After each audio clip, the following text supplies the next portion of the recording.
నమస్తే రమగారు. నమస్తే జయ. రమగారు, చందమామ కథ ఏదైనా చెప్పండి ఈరోజు. మనకి మామూలుగా కొన్ని ఏమంటారంటే దురాచారాలు, మూఢనమ్మకాలు చాలా ఉంటాయి. మూఢనమ్మకాలు ఎక్కువ కదా. మన పిల్లి ఎదురొస్తే ఏదో అవుతుంది, కుక్క ఎదురొస్తే ఏదో అవుతుంది, వాళ్ళు ఎదురొస్తే ఏదో అవుతుంది, వీళ్ళు శకునం మంచిది, ఇలాంటివి కొన్ని ఉంటాయి. అవును. అయితే ఈ పిల్లి శకునం మీద ఒక కథ ఇంట్రెస్టింగ్గా ఉంటుంది. ఒక ఊళ్ళోనట పరమానందయ్య అని ఒక పురోహితుడు ఉండేవాడు. ఈయన కొంచెం అతి తెలివి కలిగిన వాడు అనమాట. అతి తెలివి కలిగి ఎలాగైనా తను ఆశ్రయించిన గృహస్థు దగ్గర నుంచి డబ్బులు ఎక్కువ తీసుకునే విధానం ఉండేది ఆయన దగ్గర. ఓహో. అయితే ఆయన ఏమైందంటే ఓసారి సంపన్న గృహస్థు ఇల్లు కొనుక్కోవాలని అనుకుంటే మామూలుగా వాస్తు చూపించుకోవడం ఇప్పుడు మనం చేస్తూనే ఉన్నాం కదా. ఈ సంపన్న గృహస్థు ఏం చేశాడంటే 4-5 ఇళ్ళు చూసి పరమానందం గారిని వెంట పెట్టుకెళ్ళాడు. గురుగారు మీరు కూడా వచ్చి ఇల్లు చూడండి అని చెప్పి. సరే, ఆయనకి బాగా నచ్చిన ఒక ఇంటికి తీసుకెళ్ళేసరికల్లా ఆ ఇంట్లోకి వెళ్తుండగా ఏమైంది, ఓ తల్లి పిల్లి 2 పిల్లి పిల్లలు ఆ ఇంటి అరుగు మీద కనపడేసరికల్లా వీళ్ళు అయ్యో పిల్లి ఎదురైందని ఆ గృహస్థు అక్కడే నుంచున్నాడు. అయితే ఏమైంది, తల్లి పెద్దది ఓ చోట ఒక అరుగు మీద కూర్చుంది. అంటే మామూలుగా ఇళ్ళకి గుమ్మాలుండి అటు ఇటు అరుగులు ఉంటాయి కదా పాతకాల పిల్లల్లో. ఈ అరుగు మీద నుంచి ఆ అరుగు మీదకి పిల్లలు 2 జంప్ చేసినాయి. ఓకే. మామూలుగా ఎగురుతాయి కదా, అవి ఆడుకుంటున్నాయి అన్నమాట. అప్పుడు ఏమైంది, ఒక 5 నిమిషాల తర్వాత వీళ్ళతో వచ్చిన పనివాడు ఈ పిల్లుల్ని తరివేశాడు. వీళ్ళు పోయి అంటే ఒక 5 మినిట్స్ ఆగంటే పిల్లి ఎదురైతే ఒక 5 నిమిషాలు ఇంట్లోకి వెళ్ళి తర్వాత వెళ్ళాలా తెలుసు కదా మనకి. అవును. ఈ సిద్ధాంతం ప్రకారం వీళ్ళు ఒక 5-10 నిమిషాలు ఆగి కాసిన మంచినీళ్ళు తాగి ఆ ఇంట్లోకి వెళ్ళారు. ఇల్లు చాలా చాలా చాలా చాలా బాగుంది, ఎంతో బాగుంది, అది కొనేసుకోవాలి. అయితే పిల్లి ఎదురైందని ఆయనకు కొద్దిగా చిన్న లోపల కుశంకగా ఉంది, అనుమానంగా. అయితే పరమానందయ్య అన్నాడు, ఇల్లు చాలా బాగుందండి, అఖండంగా ఉంది, కాకపోతే దీనికి పిల్లి భూతాలు ఆవహించినాయని చెప్పాడు. ఓకే. అయితే ఈ పిల్లులు ఇందాక మీకు కనపడ్డాయి చూడండి, వీటిని తరిమేయాలి అనేసరికి ఈయన ఏమనుకున్నాడు, ఓహో మనకు కనపడింది నిజమేనమాట, మన గురువుగారు ఎలాగ ఉన్నారు, ఈయన అఖండుడు, అదేదో ఆ భూతాలను తరిమే ప్రోగ్రామ్ ఏదో ఆయనే పెట్టుకుంటాడు అనుకుని ఆ గృహస్థ అన్నాడు, గురుగారు ఇది చాలా మంచి ఇల్లండి, రేటు తక్కువ కూడా పడింది, మరి మీరు చెప్పండి పిల్లులు మనం ఏదైనా చేయగలమని మీరు చెప్పేటట్టయితే నేను ఇల్లు కొనుక్కుంటానండి అన్నాడు. పరమానంద అన్నారు, ఏముంది దానికి పెద్ద హోమం, అది చేసేసుకోవాలి, ఒక బంగారపు పిల్లిని చేయించి దాన్ని నాకు దానం ఇచ్చావా, నీ పిల్లి భూతాలు నిన్ను వదిలిపెట్టేస్తాయి, ఆ పిల్లలు తల్లి ఏం మాట్లాడుకుంటున్నాయో తెలుసా, నువ్వు పెద్దవాళ్ళని వేసుకో మేము పిల్లల్ని వేసుకుంటామని ఇక్కడి నుంచి ఇక్కడ జంప్ చేసిన దూకాయి కదా, ఇంత సింపుల్గా దూకినంత తేలిగ్గా పిల్లల్ని లాగేస్తామని పిల్లులు చెప్తున్నాయి. ముందే కనుక వీటిని మనం ఇంట్లో నుంచి తరివేశామంటే భూతాల్ని, అప్పుడు ఇల్లు ప్రశాంతంగా ఉంటుందని నమ్మించాడు. ఈ గృహస్థ ఏమనుకున్నాడు, ఏముంది ఇల్లేమో తక్కువ రేటుకు వస్తుంది, హోమం చేసేస్తే సరిపోతుంది అంతే కదా అని హోమానికి ఒప్పుకున్నాడు. ఇల్లు కొనేసుకున్నారు, గృహప్రవేశం పెట్టుకున్నారు, పెద్ద హోమం చేశారు. ఈ హోమానికి చాలామంది ఋత్విక్కులు కావాలి, అంత హోమం చేయాలంటే చాలామంది కావాలి కదా. బోళ్ళంత మందిని పరమానందం గారి తన పరిచయస్తుల్ని పిలిచారు. పిలిస్తే వచ్చిన వాళ్ళందరూ ఏంటంటే పరమానందం గారు రెగ్యులర్గా పిలుచుకునేవాళ్ళు, ఆయన ఏది చెప్తే అది చేస్తారు, వాళ్ళకల్లా డబ్బులు ముడతాయి చాలు. అక్కడి నుంచి ఏమైంది, 16 మంది మొత్తం ఋత్విక్కుల్ని పిలిచారు. హోమం జరుగుతుంటే ఈ మార్జాల హోమం అని చెప్పేసరికల్లా వాళ్ళల్లో వచ్చిన మోహనుడు అనే ఒక అతను చాలా బాగా చదువుకున్నాడు, అతనికి శాస్త్రం బాగా తెలుసు. ఈ మిగిలిన వాళ్ళంతా మమ అనేవాళ్ళే, ఓం స్వాహ అంటమే వచ్చు, కానీ వాళ్ళకి పెద్దగా చదువుకున్న వాళ్ళు కాదు, ఏదో 4 ముక్కలు వచ్చు, పూజా పునస్కారాలు చేస్తారు వాళ్ళు అంతే. ఈ వచ్చిన మోహనుడు చాలా తెలివైనవాడు, అతనికి బాగా శాస్త్రం తెలుసు.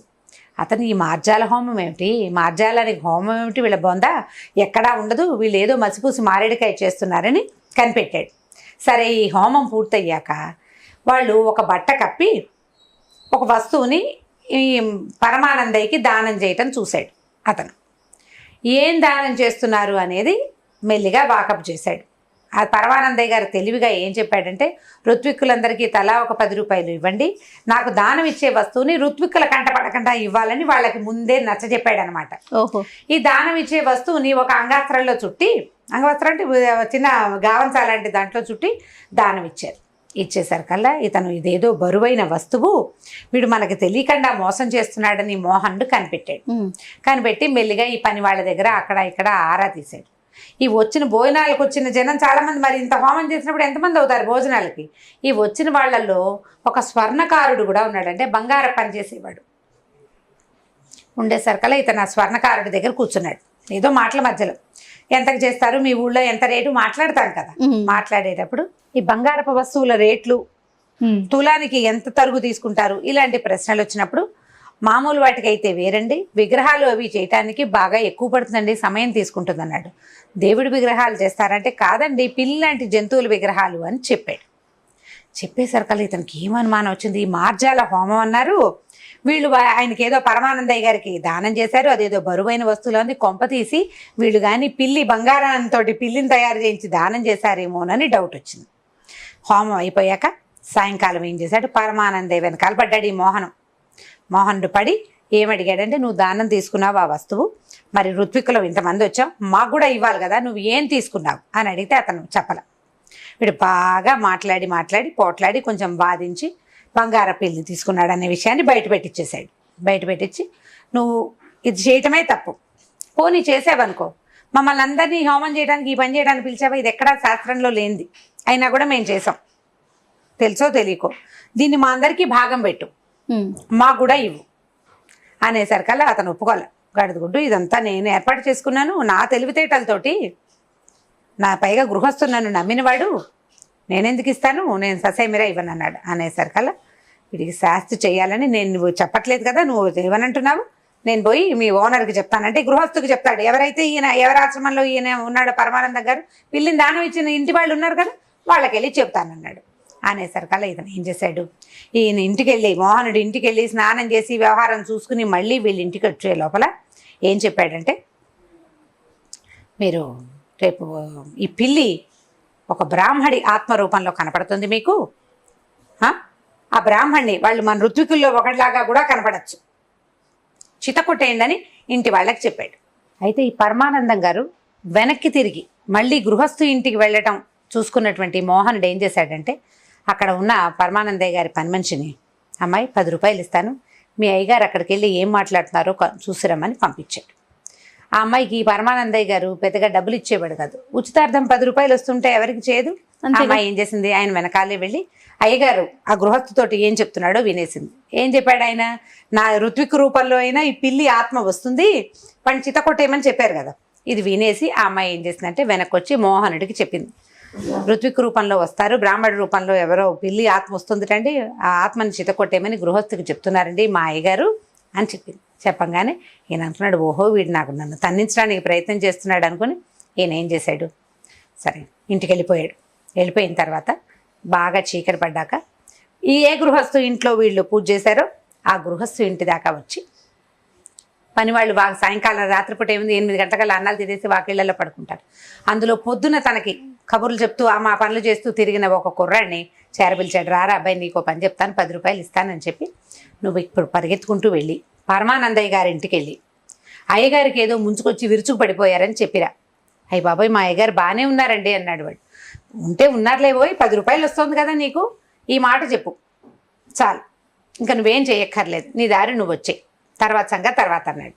సరే ఈ కుర్రాడు ఏం చేశాడు, 10 రూపాయలు జేబులో పుచ్చుకుని పెట్టుకుని, ఇతను చూడండి సాయంకాలం పని మనిషికో 10 రూపాయలు ఇచ్చాడు, ఇప్పుడు ఇంకో 10 రూపాయలు ఇచ్చాడు. ఈ కుర్రాడు ఏం చేశాడు, ఆ పరమానందయ్య గారింటికి వెళ్ళి, అయ్యగారు పొద్దున్న సాయంకాలం పూజ అంతా అయిపోయింది కదండి, పొద్దుటి పూజ అంతా ఫినిష్ అయిపోయాక అయ్యగారు అన్నం తిని పడుకుందాం అనుకున్నారండి, భోజనం చేశాక విరుచుకు పడిపోయారు, అమ్మగారు కంగారు పడుతున్నారు, అక్కడ ఏదో కంగారుగా ఉందండి, భయంగా ఉంది, మీరు రండి అని ఇంకా 2 వాక్యాలు యాడ్ చేసి పరమానందయ్య గారిని ఇంటికి తీసుకొచ్చాడు.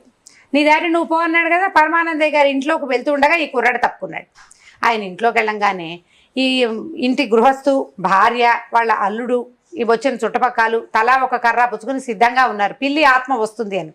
ఋత్విక్ రూపంలో వస్తుందని చెప్పిన పరమానందయ్య గారి రూపంలోనే పిల్లి ఆత్మ ప్రవేశించిందని భావించి యథాశక్తి చితకొట్టేశారు ఆయన.